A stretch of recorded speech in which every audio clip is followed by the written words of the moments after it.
how many people now are using mass edits? Well, we can use mass edits to mass edit time across one or more employees' timesheets. So if we didn't want to have to edit every single day for our staff, and we wanted to apply like the admin leave, the COVID leave, and it was going to be the same for everybody, we can do that in one swoop rather than having to go through everything. And so we can navigate to admin, which is the wheel in Workforce Go. We can find the mass edit menu option. We're going to open the submenu by clicking on mass edits, and we get 3 timesheet entries. We can add time, edit time, or mass edit time entries, punch in, punch out. So for those of us who've logged into Workforce Go in the last week or so, we've seen that there's a big message that says, starting tomorrow night, Workforce Go is going to be down for like 6 hours while they're going through some sort of update.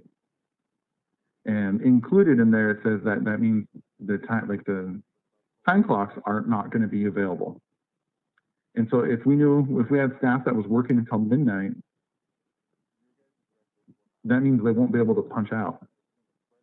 And so you'd be able to select all those employees, choose the date that's relevant to it, and choose the time of punch out, and then save without having to edit each employee. So it's a handy tool that we can use at our disposal. We'll go back into Workforce Go. We want to go to the little wheel. And depending on what you have access to, you know, the list will be either as long as this or a little bit different, but there's going to be a mass edit menu here that we can open. And then we have mass edit time entry add, mass edit time entry edit, mass edit time entry punch ins and punch outs. So let's take a look at the mass edit time entries add. When you go there, you'll be given a list of all the employees that you have access to. You can choose one, multiple employees by clicking the checkbox. You can choose this up top here, which says, do I want to select all on this page, which is 10 employees, or do I want to do this for all 1,000 employees? So if you have more than 10 employees and you have this default view, you know, it's going to ask you, do you want to select those 10 on the page, or do you want to select 17 or whatever it is you may have? So for the moment, I'm just going to pick one person. And this would, what we're going to do would apply to everybody. So I've got an employee selected. And in the upper right corner, we have mass edit time entries. When we come here, we're going to be given some options. What date are we looking to edit? Is this for one day? So if it was just for today, I've selected today. In the additional information area, is this a time off that we're adding? So it's going to be COVID-19 leave.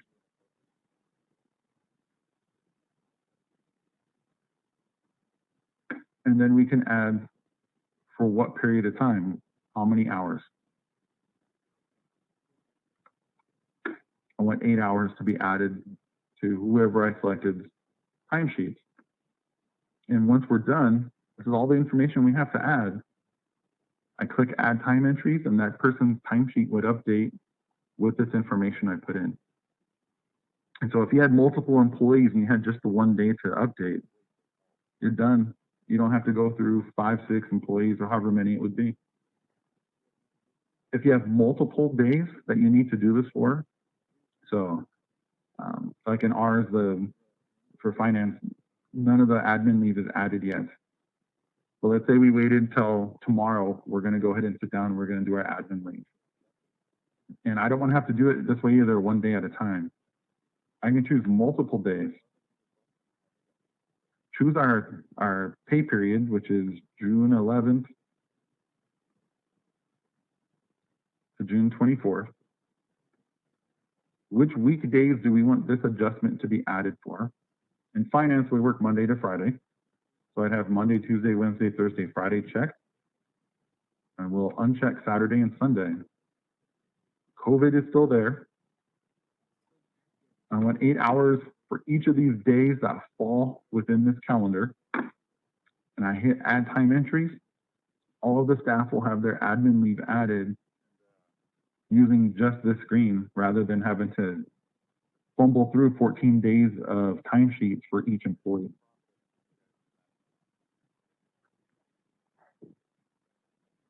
You would not have to use the checkbook program or funding source. Typically, all the employees already have those assigned to them. So it'll just default into what they already have.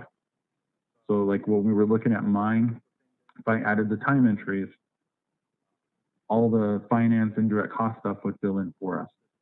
And so if you have employees getting paid from multiple things, like Augustine oversees Koya, KNI, and IT, if he does this and had all those employees selected, their appropriate funding sources will fill in without him having to have selected any of this here.